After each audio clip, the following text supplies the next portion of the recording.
20 horas 35 minutos, segundo bloque de Socios a la Fuerza. Muy buen tema elegiste, Luciano, ¿eh? ¿Te gustó? Sí.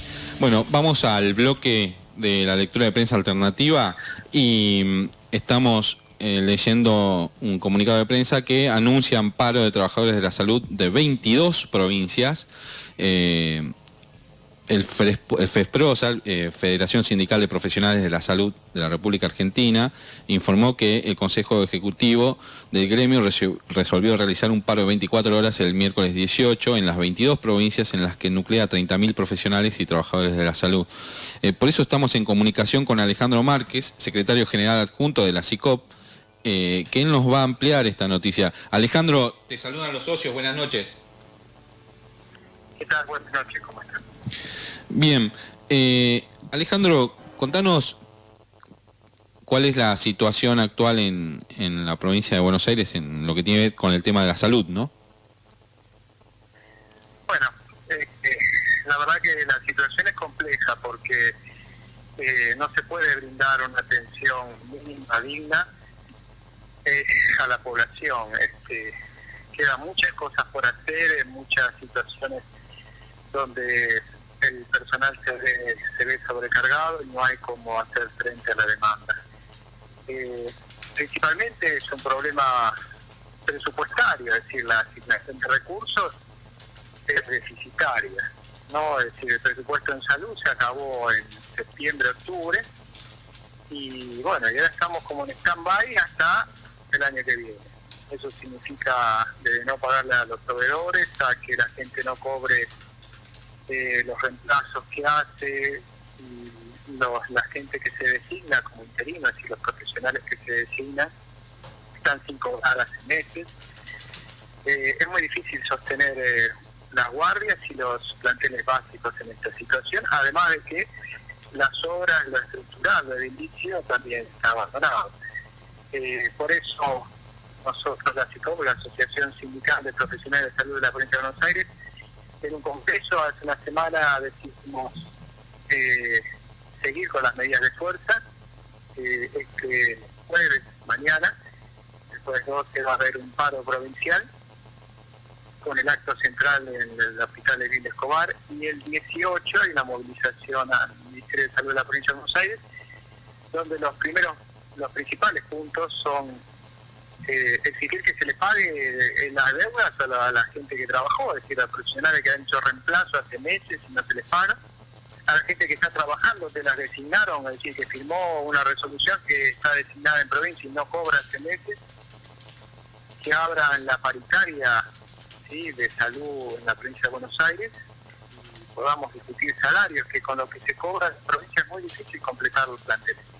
Alejandro, contanos cómo tomaron ustedes el aumento a las fuerzas policiales y digamos, cómo los trabajadores ven, ¿no?, la forma en la que lo obtuvieron. Cuestiones, uno el aumento y otro la forma. Creo que con lo que estaban cobrando no se puede vivir dignamente. Es lo mismo que le pasa a una enfermera que cobra a los sumos nombrada, no hablamos de lo que está en negro. Una enfermera nombrada cobra 5.000 pesos. Si piensan que una persona puede trabajar 36 horas por semana con la carga física y emocional que es trabajar en un hospital por 5.000 pesos, es muy difícil encontrar gente que cubra en los hospitales. Eso hace que los planteles, el plantel mínimo no se cubra, que la gente está designada haga el trabajo de una, dos o tres personas. Que un profesional, después de años de universidad, más la especialidad, la residencia y demás, un ingresante en la provincia de Buenos Aires cobre 7.000 pesos.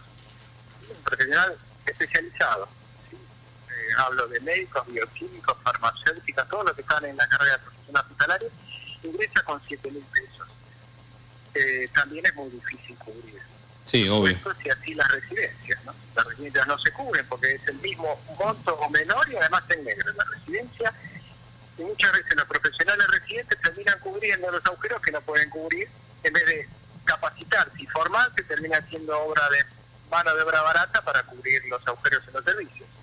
Alejandro, La modalidad Sí, perdón. Sí, Luciano te habla, ¿cómo te va? Tengo dos preguntas para hacerte. Primero, si sabés cuánto gana un médico ingresante en la actividad privada, digamos, ¿no? En un sanatorio privado, como para tener una idea de comparación. Sí, son comparaciones difíciles porque una guardia en la provincia de Buenos Aires para servicios, es decir, especialidades complejas como pueden ser neonatología, pediatría o cualquier especialidad, porque todos los profesionales de guardia cobran lo mismo, está en 1.800 días de semana y 2.000 fin de semana. Ajá. El problema es que en un privado cobran mínimo el doble. Ah, mira vos. Mínimo el doble. Entonces, ¿cómo podemos garantizar que las guardias se cubran de esa manera? Y además no les pagan, porque los que nombran hace 6 meses que no cobran. Claro. Es una decisión difícil de tomar, es decir, difícil de asimilar, ¿no? ¿Cuál es la prioridad? ¿En dónde se asignan las prioridades en la prevención? Sí. Bien, y la otra pregunta que tenía para hacerte es, ¿ustedes cuando van al paro, dejan libres las guardias siguen funcionando? Yo creo que sé cómo es, pero es para que los oyentes entiendan un poco algunas diferencias. Por supuesto, porque ahora se está hablando mucho de esto. Sí.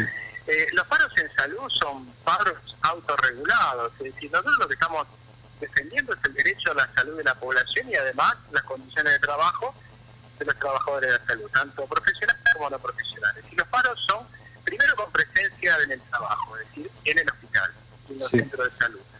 Segundo, que se garantiza la atención tanto de los pacientes internados como de las guardias, y se refuerzan las guardias. Perfecto. Y todo, es decir, lo que se suspende es lo programado, todo aquello que no se puede trasladar. Uno entiende que hay cosas que no se pueden trasladar, como cirugías oncológicas o embarazadas, nacimientos y demás, que aunque no sea de guardia, también se tiene en cuenta y se atiende. Solamente se traslada aquella situación que puede ser reprogramada, nada más. Es una actitud responsable que tenemos, porque necesitamos que el usuario, la gente que tiene que cumplir, es decir, que se le tiene que cumplir su derecho a la salud, nos acompañe en esto. Es muy importante para nosotros hacer esta comparación por lo que te preguntaba Leo antes, no referido al tema de la policía, porque nos pasa lo mismo cuando hablamos de los docentes. Bueno, nosotros, por lo menos yo estuve notando en la calle estos días que había en algunos sectores de la sociedad como, bueno, hay que entender, que todos entendemos que no se puede ganar lo que gana un policía, ni lo que gana un médico. Ahora, hay formas y formas de luchar para conseguir las cosas, ¿no? Y hay cuestiones que no se pueden dejar libradas, o sea, no se puede borrar. O sea, imagínate lo que sucede si ustedes se borraran del hospital, sería terrible y serían condenados seguramente por la sociedad, ¿no? Por supuesto, nosotros entendemos que la seguridad también es que uno cuando está, primero prevenir las enfermedades, que es el primer paso, no solamente curarse cuando está enfermo. Y la seguridad es que si uno tiene un accidente, sí, que sea atendido como corresponde rápidamente en la guardia, como atiende el hospital público el 90% de las guardias. Sí. Es decir, de las emergencias en la vía pública, y después se derivará a la obra social o a la prepaga que tenga, pero el 90% de las emergencias públicas las atiende el hospital. Y que cuando llegue quien sea, sin distinciones, tenga un traumatólogo que lo trate, tenga un cirujano de guardia, tenga un anestesista que lo pueda atender. Bueno, me parece que para nosotros eso es importante. Vos sabés que a mí me ha tocado ir a guardias en sanatorios privados y cirujanos, por ejemplo, no hay que esperarlo. Eso no sucede en el hospital público, ¿verdad? Que el problema es cierto, no solamente ocurre en el hospital público, ¿no? Y que no solamente se espera en el hospital público. Muchas veces se resuelven las situaciones mucho más rápido que en muchas clínicas privadas. Sí. Donde además no priorizamos la generación de estudios y generación de situaciones que producen gastos. Que muchas veces hay problemas cuando la salud no es pública y gratuita. Sí, ¿no? por supuesto, yo estoy de acuerdo con eso. Por eso te hacía estas preguntas, ¿no? Alejandro, entonces para recordarle a la audiencia las fechas de las posibles medidas de fuerza. mañana el Congreso de SICOP votó una medida de fuerza de 24 horas el día jueves 12, es decir, mañana, y el miércoles 18 con una movilización al Ministerio de Salud de la Provincia de Buenos Aires para reclamar sobre estos puntos, ¿no? Es decir, que se cumpla todo lo de adeudado en este año y que se le pague a la gente que hace meses que no cobra y que se le pague a la gente que ha hecho un martes y que no ha cobrado y, bueno, que abramos una paritaria para discutir eso. Bien, Alejandro, te agradecemos la entrevista, la vamos a subir luego a las redes sociales y estaremos en comunicación la semana que viene para ver qué evaluación hacen de la medida realizada. Bueno, les agradezco mucho y es fundamental la discusión que le dan ustedes. Muchas gracias. Muchas gracias. Bien, Alejandro Márquez, secretario general adjunto de SICOP, contándonos, ¿no? Estas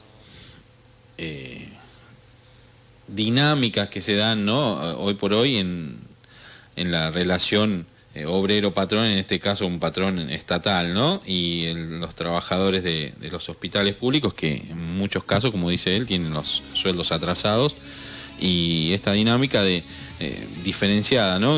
Una policía ayer que deja librada una maniobra a la buena de extorsiva, Dios, antidemocrática, dejando librada a la buena de Dios y yo creo que hasta fogoneando los hechos de inseguridad. ¿Qué diferencia, ¿no? entre los docentes, la salud pública y la policía, ¿no? No vamos a negar que la policía ganaba nadie muy lo niega, poco, nadie lo niega. Y los apoyo en todos reclamos. Yo quisiera tener la mejor policía del mundo, bien paga y no escuchar nunca más que hubo un asesinato, que un narco, que un puterío. Y me gustaría, por supuesto, que se priorizara la salud y la educación pública en la provincia de Buenos Aires, porque pero esto deviene también de un cambio cultural, ¿no? Acá estas preguntas que yo le hacía a Alejandro eran justamente para eso, para que la gente que nos escucha por lo menos haga un poco reflexión al respecto. La salud pública es mala porque es como la educación, no es mala, tiene mala prensa y por supuesto, y los gobiernos cada vez le van asignando menores recursos. Total, la clase media, la alta y hasta incluso la clase media baja se atiende en la salud privada. Y lo mismo pasa con la educación. Y si queremos tener un país mejor, tenemos que luchar por apoyar este tipo de reclamos y porque los fondos del Estado vayan destinados a la salud y la educación pública y a la fuerza de seguridad también. Ahora, no extorsión, hay una diferencia y que me gustaría que les quede clara la diferencia, ¿no? Porque no te dejan, no se van del hospital y se muere toda la gente, no llegás, la ambulancia no viene. Digo, no puede ocurrir casos que haya fallas, no, por supuesto. Pero la medida de fuerza es una medida de fuerza tomada a conciencia. No lo que está pasando en la Argentina con las fuerzas de seguridad, que es extorsivo, antidemocrático y diría que asusta, ¿no? El poder que tienen también. Bien, vamos a una pausa musical y ya volvemos con más Socios a la Fuerza.